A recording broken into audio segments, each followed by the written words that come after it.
বন্ধুরা, কল্পনা করুন আপনি নিজের পরিবার নিয়ে একটি বাড়িতে থাকছেন। সবকিছু একদম স্বাভাবিক চলছে, কিন্তু আপনি জানেনই না যে আপনার বাড়ির ভেতরে আর একজন মানুষ লুকিয়ে থাকে।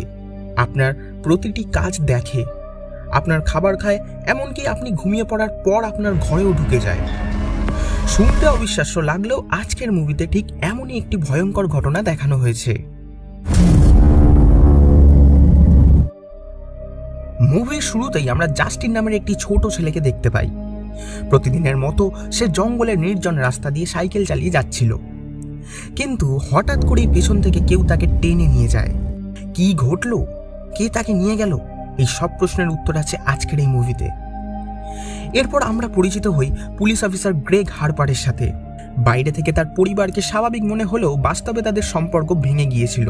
গ্রেগ, তার স্ত্রী জ্যাকি এবং ছেলে কনর একই বাড়িতে থাকলেও তাদের মধ্যে দূরত্ব তৈরি হয়েছে, কারণ কনর এবং গ্রেগ জানতে পেরেছিল যে জ্যাকির অন্য একজনের সাথে সম্পর্ক রয়েছে। সেই কারণেই কনর তার মায়ের সাথে কথা বলা প্রায় বন্ধ করে দিয়েছে, আর গ্রেগও আলাদা ঘরে ঘুমোতে শুরু করেছে। এদিকে পুলিশ স্টেশনে পৌঁছানোর পর গ্রেগকে জাস্টিনের নিখোঁজ হওয়ার কেসের দায়িত্ব দেওয়া হয়। তদন্তে তাকে সাহায্য করার জন্য যুক্ত করা হয় ডিটেকটিভ স্পিটসকে। প্রথমে এটি একটি সাধারণ অপহরণ মামলা বলেই মনে হচ্ছিল, কিন্তু খুব শীঘ্রই পরিস্থিতি অদ্ভুত দিকে মোড় নিতে শুরু করে। এই সময় থেকেই গ্রেগের বাড়িতে একের পর এক রহস্যময় ঘটনা ঘটতে শুরু করে। একদিন হঠাৎ করেই বাড়ির রূপোর বাসনপত্র উধাও হয়ে যায়। এর কিছুদিন পর বাড়িতে ভাঙা জানালা মেরামত করতে আসা একজন রিপেয়ারম্যান জ্যাকিকে জানায় যে দরজা নাকি তার মেয়ে খুলে দিয়েছিল। কিন্তু সমস্যাটা হলো জ্যাকি এবং গ্রেগের কোনো মেয়েই নেই। প্রথমে জ্যাকি ভেবেছিল লোকটা হয়তো মিথ্যা বলছে, পরে তার সন্দেহ হয় হয়তো ওই রিপেয়ারম্যানই চুরির সাথে জড়িত। তাই সে তার বিরুদ্ধে অভিযোগ দায়ের করে, কিন্তু তখনও কেউ বুঝতে পারেনি যে বাড়ির ভেতরে আরো বড় কোনো রহস্য লুকিয়ে আছে। অন্যদিকে জাস্টিনের কেস তদন্ত করতে গিয়ে গ্রেগ এবং স্পিটস ঘটনাস্থল থেকে একটি সবুজ রঙের পকেট নাইফ খুঁজে পায়, যার উপর লেখা ছিল নাম্বার 6। নাইফটি দেখেই স্পিটস চিন্তিত হয়ে পড়ে, কারণ 15 বছর আগে সে একটি ভয়ঙ্কর কেস তদন্ত করতে শুরু করেছিল, যেখানে কয়েকজন শিশুকে অপহরণ ও নির্যাতন করা হয়েছিল। আর সেই ঘটনাগুলোর সাথেও ঠিক এমন সবুজ রঙের পকেট নাইফ জড়িত ছিল। তখন কোল নামের একজনকে গ্রেপ্তার করা হয়েছিল এবং সবাই বিশ্বাস করেছিল যে আসল অপরাধী ধরা পড়েছে। কিন্তু যদি কোল সত্যি জেলে থাকে, তাহলে আজ আবার এই ক্লু এখানে এলো কিভাবে? তাহলে কি 15 বছর আগে কোনো ভুল হয়েছিল, নাকি আসল অপরাধী এতদিন ধরেই সবার চোখের সামনে ঘুরে বেড়াচ্ছিল? এই প্রশ্নগুলো স্পিটসকে ভেতর থেকে অস্থির করে তুলতে থাকে, আর সে বুঝতে পারে জাস্টিনের নিখোঁজ হওয়ার ঘটনা হয়তো শুধুই একটি নতুন কেস নয়, বরং বহু বছর আগে চাপা পড়ে যাওয়া এক ভয়ঙ্কর রহস্যের ফিরে আসা। সেদিন রাতে গ্রেগ বাড়ি ফিরে একটি অদ্ভুত বিষয় খেয়াল করে। তাদের বাড়ির দেয়াল থেকে কয়েকটি ফ্যামিলি ফটো হঠাৎ করেই গায়েব হয়ে গেছে। প্রথমে সে বিষয়টিকে তেমন গুরুত্ব দেয় না এবং জামা কাপড় বদলানোর জন্য ক্লোজেটে ঢুকে পড়ে, কিন্তু কয়েক সেকেন্ড পরেই হঠাৎ করে বাইরে থেকে কেউ ক্লোজেটের দরজা বন্ধ করে দেয়। গ্রেগ প্রথমে ভেবেছিল তার ছেলে কনর হয়তো মজা করছে, তাই সে কনরের নাম ধরে ডাকতে শুরু করে। কিন্তু কিছুক্ষণ পর জ্যাকি এসে দরজা খুলে দিলে সে জানতে পারে কনর তখন বাড়িতেই ছিল না। কথাটা শুনে গ্রেগ কিছুটা অবাক হলেও বিষয়টা নিয়ে আর মাথা ঘামায় না, কারণ সে তখন এতটাই ক্লান্ত ছিল যে ঘুমের ওষুধ খেয়ে সরাসরি ঘুমোতে চলে যায়। কিন্তু সেদিন রাতে আরো ভয়ঙ্কর কিছু ঘটনা ঘটে। গভীর রাতে কেউ একজন চুপি চুপি গ্রেগের ঘরে ঢুকে তার গায়ে চাদর সরিয়ে দেয়, আর পরদিন সকালে ঘুম থেকে উঠে গ্রেগ বুঝতে পারে যে সে বিছানা ভিজিয়ে ফেলেছে। ঘটনাটি তার কাছে অত্যন্ত অস্বাভাবিক মনে হলেও সে কাউকে কিছু না বলে সরাসরি কাজে চলে যায়। পুলিশ স্টেশনে স্পিটস এবং গ্রেগের কথোপকথন থেকে আমরা জানতে পারি যে 15 বছর আগের সেই কিডন্যাপিং কেসে দুজন শিশু বেঁচে ফিরেছিল, আর তাদের সাক্ষ্যের ভিত্তিতেই কোলকে গ্রেপ্তার করা হয়েছিল। তাই স্পিটস আবার সেই পুরনো ভুক্তভোগীদের খুঁজে বের করার চেষ্টা করে, কিন্তু তাদের মধ্যে মাত্র একজনের সন্ধান পাওয়া যায়। দুর্ভাগ্যবশত শৈশবের সেই ভয়ঙ্কর অভিজ্ঞতা তার জীবনে এত গভীর প্রভাব ফেলেছিল যে সে এখন মানসিকভাবে সম্পূর্ণ ভেঙে পড়েছে। ফলে স্পিটস তার কাছে কোনো নতুন তথ্য পায় না। অন্যদিকে জ্যাকির সাথে দেখা করতে তার প্রেমিক টড বাড়িতে আসে। জ্যাকি স্পষ্ট জানিয়ে দেয় যে সে এই সম্পর্ক আর চালিয়ে যেতে চায় না, কিন্তু টড কিছুতেই তা মেনে নিতে রাজি ছিল না। ঠিক তখনই হঠাৎ উপরের গেস্ট রুম থেকে একটি কফি মগ ছুটে এসে টডের মাথায় আঘাত করে। মাথা ফেটে সামান্য রক্ত বের হতে শুরু করে, কে মগটি ছুঁড়েছিল সেটা জ্যাকি বুঝতে পারে না, তাই সে দ্রুত টডকে বেসমেন্টে নিয়ে গিয়ে প্রাথমিক চিকিৎসা করে। এরপর জ্যাকি টডকে সেখানে অপেক্ষা করতে বলে। সে জানায় আগে কনরকে স্কুলে পৌঁছে দিয়ে আসবে, তারপর টডকে হাসপাতালে নিয়ে যাবে। অন্যদিকে জ্যাকির মোবাইলে একটি কল আসে। কলটি রিসিভ করতেই সে একটি মিউজিকের শব্দ শুনতে পায়, আর কিছুক্ষণের মধ্যে সে বুঝতে পারে মিউজিকটি তাদের নিজেদের বাড়ির ভেতর থেকেই বাজছে। জ্যাকি দ্রুত ওপরে গিয়ে মিউজিকটি বন্ধ করে দেয়। তখন সে দেখতে পায় কনর গেস্ট রুম থেকে নিচে নামছে। এতে তার মনে সন্দেহ জাগে যে টডের মাথায় কফি মগ ছুঁড়ে মারার পেছনে হয়তো কনরেরই হাত আছে। তবে সে কিছু না বলেই কনরকে স্কুলে পৌঁছে দিতে বেরিয়ে যায়। এদিকে তদন্ত করতে গিয়ে গ্রেগ এবং স্পিডস ঘটনাস্থল থেকে একটি দড়ি খুঁজে পায়। সেটি দেখে তারা ধারণা করে অপহরণকারী প্রথমে জাস্টিনকে নিয়ন্ত্রণে এনে পরে তাকে কিডন্যাপ করেছিল। অন্যদিকে জ্যাকি যখন কনরকে স্কুলে দিয়ে বাড়ি ফিরে আসে তখন সে একটা ভয়ঙ্কর দৃশ্য দেখে। বেসমেন্টে টডের নিথর দেহ পড়েছিল, কেউ তাকে হত্যা করেছে। স্বাভাবিকভাবেই জ্যাকির সন্দেহ গিয়ে পড়ে কনরের ওপর। আতঙ্কিত হয়ে সে সঙ্গে সঙ্গে গ্রেগকে ডাকে, কিন্তু অবাক করার বিষয় হলো পুলিশকে খবর না দিয়ে গ্রেগ এবং জ্যাকি সিদ্ধান্ত নেয় কনরকে বাঁচানোর জন্য টডের লাশ গোপনে সরিয়ে ফেলবে। তাই গভীর রাতে তারা মৃতদেহ নিয়ে জঙ্গলের দিকে রওনা হয়।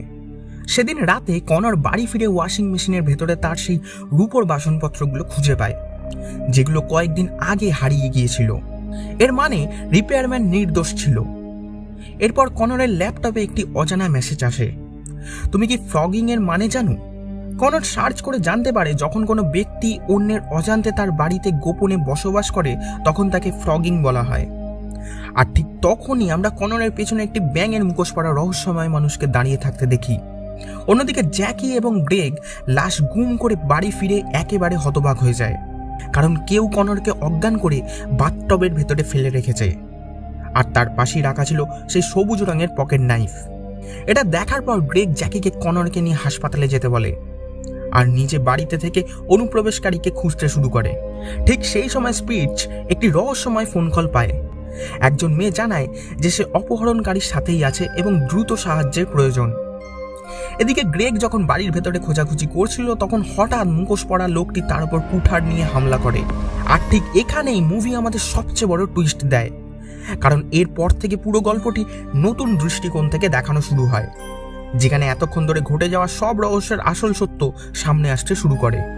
আমরা জানতে পারি এতক্ষণ ধরে গ্রেগের বাড়িতে ঘটে যাওয়া অদ্ভুত ঘটনাগুলোর পেছনে ছিল অ্যালেক এবং মিন্ডি নামে দুই তরুণী। তারা দুজন ফ্রগিং করছিল, অর্থাৎ বাড়ির মালিকের অজান্তে তার বাড়ির ভেতরে লুকিয়ে বসবাস করছিল।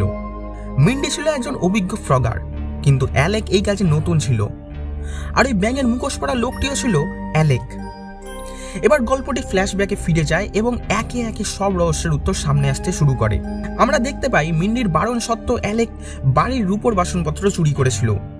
আর যেদিন রিপেয়ারম্যান বাড়িতে আসে সেদিন মিন্ডি জ্যাকির মেয়ের অভিনয় করে তার জন্য দরজা খুলে দিয়েছিল।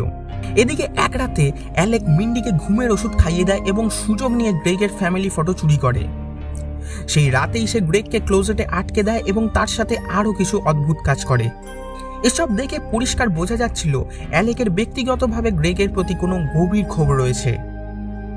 পরদিন টড যখন জ্যাকির সাথে দেখা করতে আসে তখন ছাদে লুকিয়ে থাকা অ্যালেকের হাত থেকে ভুলবশত একটি কফি মগ নিচে পড়ে টডের মাথায় লাগে, অর্থাৎ টডের ওপর হামলার পেছনেও অ্যালেকই ছিল।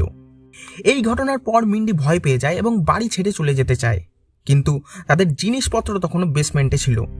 তাই অ্যালেক টডের ফোন ব্যবহার করে জ্যাকিকে উপরে ডেকে নেয় যাতে মিন্ডি বেসমেন্ট থেকে জিনিসপত্র নিয়ে আসতে পারে।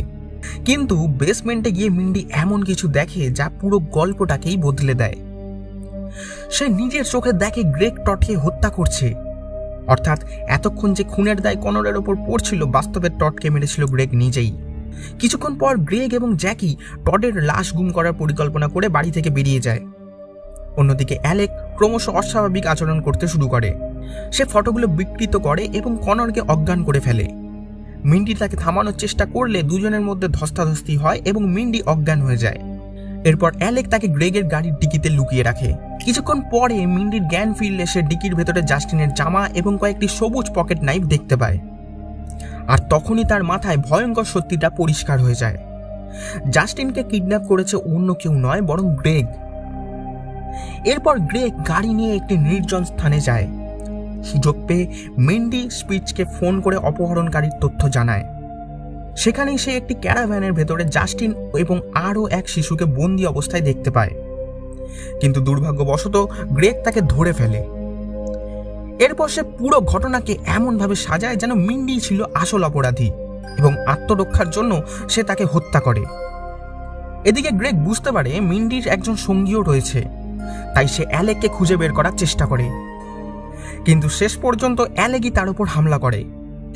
বর্তমান সময় ফিরে এসে দুজনের মধ্যে চূড়ান্ত লড়াই শুরু হয় এবং শেষ পর্যন্ত গ্রেগ মারা যায়। ঠিক তখন স্পিচ ঘটনাস্থলে পৌঁছে অ্যালেককে ভুল করে অপরাধী মনে করে গুলি করে বসে, তবে সে বেঁচে যায়। অন্যদিকে উদ্ধার হওয়া বাচ্চারা এবং গ্রেগের গাড়ি থেকে পাওয়া প্রমাণের মাধ্যমে সত্যিটা প্রকাশ পায়। গ্রেগই ছিল সেই আসল কিডন্যাপার। আর সবচেয়ে বড় ধাক্কাটা খায় জ্যাকি, কারণ এত বছর ধরে সে এমন একজন মানুষের সাথে সংসার করছিল যে বাইরে থেকে একজন সম্মানিত পুলিশ অফিসার হলেও বাস্তবে ছিল একজন ভয়ঙ্কর অপরাধী। মুভির শেষ দিকে আমরা জানতে পারি 15 বছর আগে গ্রেগের হাত থেকে পালিয়ে বেঁচে যাওয়া শিশুদের মধ্যে একজন ছিল অ্যালেক। শৈশবে গ্রেগের অত্যাচারের শিকার হয়েছিল সে, কিন্তু পুলিশ অফিসার হওয়ার সুবিধা নিয়ে গ্রেগ সমস্ত প্রমাণ ঘুরিয়ে অন্য একজনকে ফাঁসিয়ে দিয়েছিল। তাই বহু বছর পর অ্যালেক ফিরে এসেছিল প্রতিশোধ নিতে এবং শেষ পর্যন্ত সেই মানুষটি মুখোশ খুলে দিতে সক্ষম হয়, যাকে সবাই নায়ক মনে করত, কিন্তু সে ছিল আসলে পুরো গল্পের সবচেয়ে বড় ভিলেন। তো বন্ধুরা, এই ছিল আইসিইউ মুভির সম্পূর্ণ গল্প। আপনাদের কাছে মুভিটির সবচেয়ে বড় টুইস্ট কোনটি লেগেছে সেটা অবশ্যই কমেন্টে জানাবেন। আর যদি ভিডিওটি ভালো লেগে থাকে তাহলে লাইক, শেয়ার এবং চ্যানেলটি সাবস্ক্রাইব করতে ভুলবেন না। আবার দেখা হবে পরবর্তী কোনো দারুণ মুভির গল্প নিয়ে। ততদিন পর্যন্ত ভালো থাকবেন, সুস্থ থাকবেন। ধন্যবাদ।